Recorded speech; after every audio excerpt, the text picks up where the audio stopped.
বিশ্বনবী আঙ্গুল তুলে চাঁদের মধ্যে ইশারা করেছেন, চাঁদকে দুই ভাগ করে দিয়েছে কে? চাঁদকে আল্লাহ দুই ভাগ করে দিয়েছেন। নীল আর্মস্ট্রং চাঁদে নেমে দেখে চাঁদ ফাটা, এখান থেকে ওখানে ফাটা। পরে পৃথিবীতে এসে বিশ্বনবীর বায়োগ্রাফি করে জানতে পেরেছে যে বিশ্বনবী আঙ্গুলের ইশারায় চাঁদকে পৃথিবীতে দুই ভাগ করে দিয়েছিলেন। পড়েন আল্লাহু আকবার। আবার বিশ্বনবী ছোট বাচ্চাদের মাথায় হাত বুলিয়ে দিলে বাচ্চাদের মাথায় চুল বড় করে দিত কে? মুসাইলামাতুল কাজ্জাব, এক ভণ্ড নবী দাবিদার। সে বলে আমিও নবী। সবাই বলল তুমি যদি নবী হও, মুহাম্মদ বাচ্চার মাথায় হাত বুলিয়ে দিলে মাথার চুল বেড়ে যায়, তুমি নবী হলে তুমিও মাথায় হাত বুলিয়ে দাও। সে বলে তোমাদের বাচ্চাও নিয়ে আসো, আমি নবী হাত বুলিয়ে দিব। সে মাথায় হাত বুলাতে লাগতো।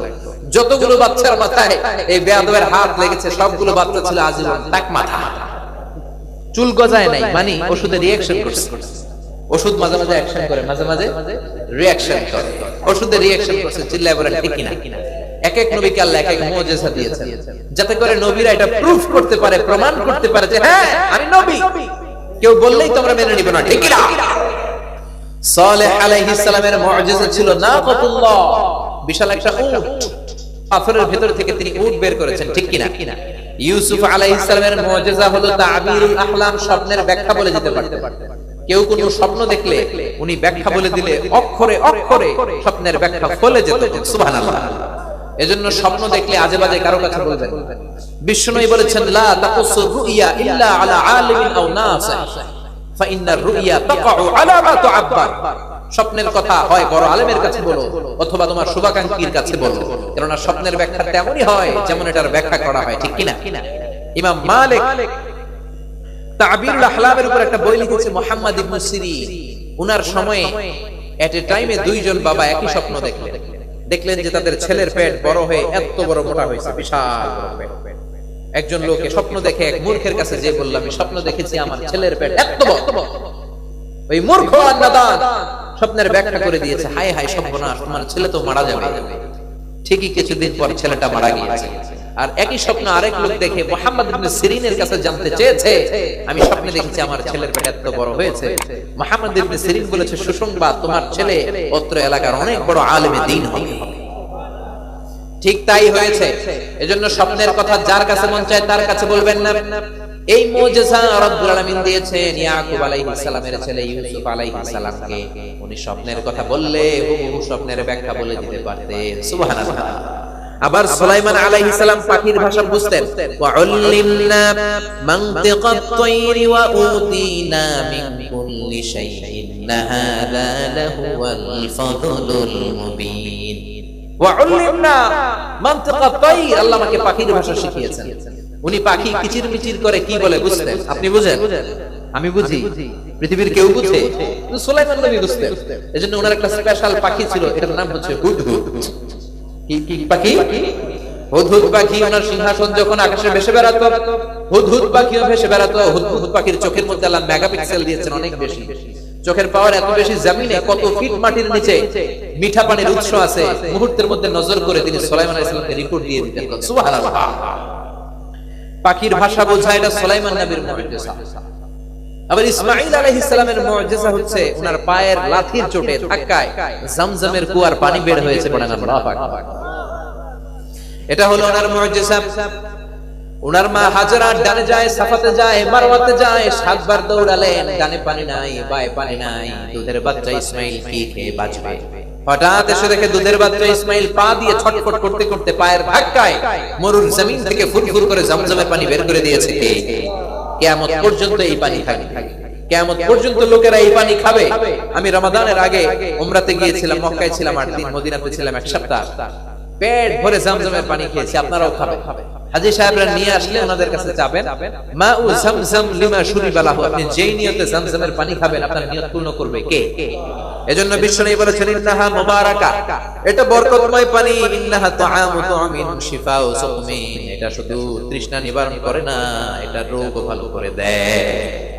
পৃথিবীর সব পানির উৎস পানি খেলে শুধু তৃষ্ণা নিবারণ হয়, শুধুমাত্র কেবলমাত্র জমজমের পানি খেলে তৃষ্ণাও নিবারণ হয়, ক্ষুধাও নিবারণ হয়। চিল্লায়ে বলেন আল্লাহু আকবার। এটা ফুড সাপ্লিমেন্টারি। বিশ্বনবী যে রাত্রিতে মেরাজে যাবেন, ওই রাত্রিতে সাইয়েদনা জিবরাইল এসে বিশ্বনবীকে ঘর থেকে বের করলেন, হাতিমে কাবায় বসালেন। এরপরে বিশ্বনবীর গলা থেকে নাভি পর্যন্ত ব্লেড দিয়ে ছিঁড়ে ফেললেন। এটাকে বলে শাক্কে সাদা বা সিনা চাক, ইংরেজিতে বলে ওপেন হার্ট সার্জারি। আমরা ওপেন হার্ট সার্জারি করি না, পুরোটা কেটে বিশ্বনবীর কলিজাটাকে বের করে জমজমের পানি দিয়ে ধৌত করলেন। সুবহানাল্লাহ। এজন্য জমজমের পানির বরকত আছে না নাই? সাইয়েদনা ইসমাইলের পায়ের ধাক্কায় জমজমের পানি বের করে দিয়েছে কে? 2016 সালে সৌদি ফরেন মিনিস্ট্রির রিপোর্ট অনুযায়ী হজ করতে গিয়েছিল প্রায় 19 লক্ষ হাজি, তার মধ্যে 15 লক্ষ ইন্টারন্যাশনাল হাজি, 4 লক্ষ ন্যাশনাল হাজি, মানে সৌদি হাজি। এই 19 লক্ষ হাজি পানি নিয়ে যাবে তাদের দেশে একটা গ্যালনে করে। আগে গ্যালনে করে আনা যেত, এখন যে এয়ারপোর্ট দিয়ে আপনি রিটার্ন ব্যাক, ওখানে জমজম প্রজেক্ট করেছে সৌদি সরকার। 5 লিটারের একটা পানির বোতল আনবেন, 9 রিয়াল করে গুনতে হবে। এই 19 লক্ষ হাজি 5 লিটার করে জমজমের পানি নিয়ে গিয়েছে 16 সালে। 17 সালে হাজিদের সংখ্যা 20 লাখ ছাড়িয়েছে। প্রতিদিন সৌদি গভর্নমেন্ট তাদের পৃথিবীর বিভিন্ন দেশে থাকা সৌদি এম্বাসি থেকে 2 লক্ষ উমরার ভিসা সাইন করে। তার মানে 2 লক্ষ লোক প্রতিদিন উমরা করে আবার ফিরেও যায়। 2 লক্ষ লোক প্রতিদিন জমজমের পানি নিয়ে যায় 5 লিটার করে। কিয়ামত পর্যন্ত হাজিরা খাবে, দেশে দেশে নিয়ে যাবে, কিন্তু জমজম কূপের পানি 1 ইঞ্চিও নিচের দিকে নামবে না। সুবহানাল্লাহ। কারণ সাইয়েদনা ইসমাইল আলাইহিস সালামের পায়ের ধাক্কায় জমজমের কূপকে উন্মুক্ত করেছে কে? কারণ এটা নবীর মুজিজা। উনি যে মুজিজা সেটা আল্লাহ বুঝিয়েছেন। চিল্লায় বলেন ঠিক কিনা? এরপরে সব নবীরা মানুষ ছিলেন। ইন্নামা আনা বাশারুম মিসলুকুম, বিশ্বনবী বলেন আমি তোমাদের মতোই মানুষ। ইউহা ইলাইয়া, পার্থক্য হলো আমার কাছে আকাশ থেকে ওহী পাঠায় কে? ইন্নামা আনা বাশারুম মিসলুকুম, তোমাদের মতো মানুষ। বিশ্বনবী মানুষ ছিলেন, আকীদা খালিস করেন। বিশ্বনবী মানুষ ছিলেন, তবে সাধারণ মানুষ না, অসাধারণ মানুষ। বিশ্বনবী মানব ছিলেন, কিন্তু মহামানব। চিল্লায় বলেন ঠিক কিনা? এজন্য মাটি থেকে আল্লাহ আমাদেরকে বানালেন। মাটির কারণে বিশ্বনবীর সম্মান কমে নাই, মাটি থেকে বানানোর কারণে নবীর মর্যাদা বাড়িয়ে দিয়েছে কে? মাটির মর্যাদা সবচাইতে বেশি। এইজন্য নূরের ফেরেশতা মাটিকে সিজদা করেছে, ঠিক কিনা? তুমি মাটির আদমকে প্রথম সৃষ্টি করিয়া ঘোষণা করিয়া দিলে শ্রেষ্ঠ বলিয়া, তাই তো নূরের ফেরেশতা করে আদমকে সিজদা, তাই তো নূরের ফেরেশতা করে আদমকে সিজদা। সবার চেয়ে বেশি সম্মান দিলে মাটির আদমকে। আল্লাহু আল্লাহু, পারেন না?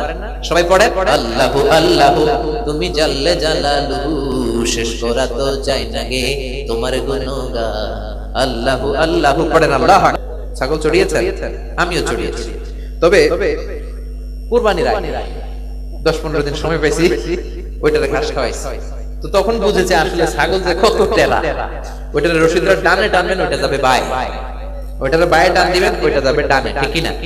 সারা সপ্তাহ আপনি ব্যস্ত থাকেন, শুক্রবারে ফ্রি, ভাবলেন আপনি পুকুরে নেমে গোসল করি, ওইটারও গোসল করে, ওইটার রশিদরা টান দিয়েছেন, ওর বাপের কি রকম খামি মেরা দাঁড়ায় থাকবে এমনি, ঠিক কিনা? নড়তে চায়, আসতে চায় না। ছাগলের এই স্বভাবটা আছে। আল্লাহ বুঝাতে চাইলেন আগে ছাগলদের রাখালগিরি করো, এইখানে যদি এ প্লাস পাও, কিছুদিন পরে মানুষদের রাখালগিরি করতে হবে, ঠিক কিনা? এখন ছাগল ছাড়াও, কয়েকদিন পরে মানুষ চড়াই পারে। ছাগল সবচাইতে টেরা, আবার মানুষের মধ্যে কিছু টেরা আছে না? ভালোটা বুঝা, খালি খারাপ ডানে যেতে চায় না, খালি বায়ে যেতে চায়। এমন কোন নবী নাই যে ছাগল চড়ায় নাই। নবীদের মধ্যে সবচাইতে মেজাজ ওয়ালা নবী ছিল মুসা আলাইহিস সালাম, উনিও চড়াইছেন। সাহাবীরা বললেন ইয়া রাসূলুল্লাহ, আপনিও কি ছাগল চড়িয়েছেন নাকি? বিশ্বনবী বললেন হ্যাঁ হ্যাঁ, আমিও চড়িয়েছি। মক্কার লোকদের ছাগল চড়িয়ে অল্প কিছু পয়সার বিনিময়ে আমিও তাদের ছাগল চড়িয়ে দিয়েছি। বিশ্বনবী ছাগল চড়াতেন। মুসা আলাইহিস সালাম 10 বছর ছাগল চড়িয়েছেন। শুআয়ব আলাইহিস সালামের বাড়ি ফেরাউনের বাবুর্চিকে থাপ্পড় মেরে দুনিয়া থেকে শেষ দিয়েছে। দৌড়ে আমি বিস্কুট ছুঁইয়া সৌদিতে ঢুকে গেছে। এটা আবার আরেক নবীর বাউন্ডারি, বিশাল ঘটনা। আমি ছোট্ট করে বলি, ওখানে গেলেন, শুআয়ব আলাইহিস সালাম বললেন ওকে, চেহারা দেখে বুঝে ফেললেন এটা যেন তেমন ছিল না, এটা ভাবি নবী, ভবিষ্যৎ নবী হবে। ওনার মেয়ে সাফুরা বয়স 9 বছর। ভাবলেন এই ছেলেটারে যদি 10 বছর কামে খাড়াইতে পারি, তাহলে মেয়ের বয়স হবে কত? 18। 8 আর 10 18 হলে বিয়ে দেয়া যাবে। মুসা বললেন আমার ডিউটি কি? শুআয়ব আলাইহিস সালাম বললেন কালকে সকালে ফজরের পরে আইসো। আসলেন, বলল ওই যে ছাগল, এগুলো চড়াবে, এইটাই ওই ডিউটি। উনার রাগের চোটে উনি থাকতেই পারে, উনি চড়াবে ছাগল। আল্লাহ বললেন ও মুসা, যত তাড়াতাড়ি রাগ তারে তুমি কমাতে পারবা, তোমার ডিউটি শেষ হয়ে যাবে, তাড়াতাড়ি মিশরে ফিরতে পারবা। সুবহানাল্লাহ। প্রথম দিন গেলেন, ছাগল এদিক ধরলে দেয় ওদিকে দৌড়, ওদিকে ধরলে ওদিকে দৌড়। ঘামতে ঘামতে মুসা নবীর মেজাজ নরম না গরম? গাছের ডালা ভাঙে এত বড় লাঠি বানাইছে, পিডাইয়া ছাগল আধা মারা বের হয়েছে। আল্লাহ বলেন no no, it's not your duty man, you have to be very humble. তোমার আরো নরম হতে হবে মুসা, যত তাড়াতাড়ি নরম হতে পারবা তত তাড়াতাড়ি ডিউটি শেষ। সাইয়েদনা মুসা আলাইহিস সালাম নরম হতে পারে না, ডিউটিও শেষ হয় না। 10 বছর যেদিন পূর্ণ হবে ওই দিন এক ছাগল ওনারে দৌড়াইতে দৌড়াইতে পুরো মরুভূমি ঘুরাইছে। ঘুরতে ঘুরতে উনি এদিকে যায়, ছাগলও দৌড়ায়, নবীও দৌড়ায়। ছাগল যায় এদিকে, মুসা নবী আলাইহিস সালাম ওইদিকে যায়, ডানে গেলে ডানে যায়, বায়ে গেলে বায়ে যায়। এবার মনে মনে ভাবছে যদি ওইটারে পাই ধইরা দিমু এক আসা। দৌড়াইতে দৌড়াইতে ঠিকই পাইছে, ধইরা কাঁধে উঠাইছে যে একটা আসার দিছে। হঠাৎ ভাবলো ডিউটি তো বেড়ে যাবে, কিছু করার নাই, রাগটা কমিয়ে ছাগলের 2 ঠ্যাং ধরে কাঁধের মধ্যে নিয়ে চলে এসেছে।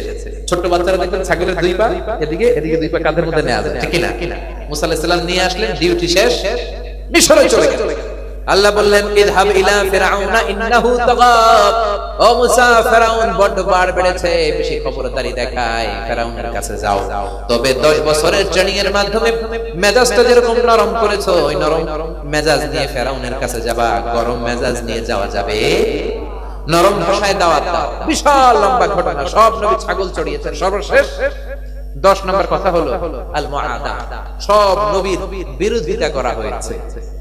কোন নবীকে আহলান সাহলান মারহাবান বলে এলাকাতে রিসিভ করা হয় নাই, রেড কার্পেট রিসিপশন দেয়া হয় নাই, লাল গালিচার সংবর্ধনা দেয়া হয় নাই।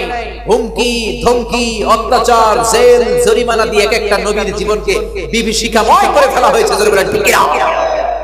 এজন্য এখনো যারা আপনারা কোরআনের বাণী প্রচার করতে চান, ঝুঁকি নিয়ে করতে হবে। আমরা চাইলেই সব কথা বলতে পারি না, আমাদের অনেক জায়গায় প্রোগ্রাম বন্ধ হয়ে যায়। কিছু লোক আছে না বুঝে, আল্লাহ এদেরকে হেদায়েত দেয়, করে না আমিন। এরা গানের কনসার্ট বন্ধ করে না, এদের মমতার কনসার্ট, মমতাজের যে কনসার্ট বুকটা ফাইটটা যায় কোনোদিন বন্ধ হয় না। তারপর ব্যান্ড সঙ্গীত বন্ধ হয় না, নৃত্যানুষ্ঠান বন্ধ হয় না, বন্ধ হয়ে যায় আমাদের কোরআনের মাহফিলগুলো। চিল্লায় বলেন ঠিক কিনা? কিন্তু কোরআনের আওয়াজকে কি এত সহজে বন্ধ করা যায়? কোরআনের মুখে কি স্কচ টিপ দিয়ে কোরআনের মুখকে থামিয়ে দেয়া যায়? কোরআনের আওয়াজ চিরকাল থেকে যাবে। চিৎকার করে বলেন ঠিক কিনা? এজন্য সব নবীদের বিরোধিতা করা হয়েছে। এমন কোন নবী নাই যেই নবীকে অত্যাচার করা হয় নাই, বিরোধিতা করা হয় নাই, এমন কোন নবী পাওয়া যাবে না। ঈমান যার যত বেশি, পরীক্ষা তার তত বেশি। বিশ্বনবী বললেন আশাদ্দুন নাসি বালাআন আল আম্বিয়া, সবচাইতে বেশি বালা মুসিবত দিয়ে আল্লাহ পরীক্ষা করেন নবীদেরকে। সুম্মাল আমসাল ফাল আমসাল, তারপরে যার ঈমান যত বেশি তার পরীক্ষা তত বেশি। আপনার ঈমান যদি বেশি হয়, আপনার গ্রহণযোগ্যতা যদি আল্লাহর কাছে আকাশচুম্বী হয়, আপনার জেল খাটতে হবে, আপনার ফাঁসির মঞ্চে দাঁড়াতে হবে। চিল্লায়া বলেন ঠিক কিনা? দাঁড়াতে হবে। হকের কথা বলতে যে জীবনের ঝুঁকি নিতে হবে, কিন্তু হকের পথ থেকে এক চুল পরিমাণ পেছনের দিকে তাকানোর সময় আমাদের নাই। চিল্লায়া বলেন ঠিক কিনা? পিছনে ফিরে তাকানোর সময় আমাদের নাই। বিশ্বনবীকে অনেক অফার দেয়া হয়েছে, মক্কার সব নারীদেরকে তোমার ঘরে পাঠিয়ে দেব, টাকার পাহাড় বানিয়ে দেব, ক্ষমতার চেয়ারে বসিয়ে দেব, তুমি কালেমার দাওয়াত বন্ধ করে দাও। বিশ্বনবী বললেন এটা তো মামুলি ব্যাপার। ওই আকাশে সূর্য যদি ডান হাতে দাও, চন্দ্র যদি আমার বাম হাতে দাও, এই কালিমার দাওয়াত থেকে 1 ঘন্টার জন্য আমাকে আটকে রাখতে পারবে না। ঠিক না? এজন্য প্রাণের ভাইয়েরা আমার, কালিমার পথে আমরা নেমেছি, কোরআনের ময়দানে আমরা নেমেছি, দাওয়াতি ময়দানে আমরা নেমেছি। জীবন বাজি রেখে কোরআনের কথা প্রচার করতে হবে, কালিমার কথা প্রচার করতে হবে, জান বাজি রেখে ইসলামী আন্দোলনের কাজ করতে হবে। ঠিক না? ইসলামের পতাকা পথ করে বাংলার জমিনে উড্ডীয়মান হোক, আমরা চাই কি চাই না? আল্লাহর আইন দিয়ে আমাদের সংসদ ভবন চলুক, চাই কি চাই না? আল্লাহর আইনে প্রতিটা ক্যান্টনমেন্ট চলুক, আমরা চাই কি চাই না?